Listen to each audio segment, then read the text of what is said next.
বন্ধুরা, এটা উত্তর কলকাতার গৌরীবাড়িতে অবস্থিত 150 বছরের অধিক প্রাচীন অপূর্ব সুন্দর পরেশনাথ জৈন মন্দির।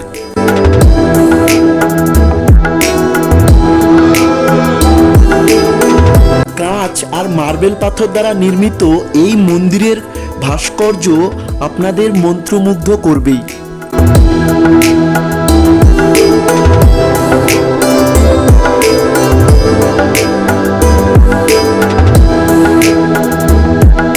আপনারা যে মন্দিরটি দেখছেন এটা জৈন সম্প্রদায়ের দশম তীর্থঙ্কর শীতলনাথজির মন্দির।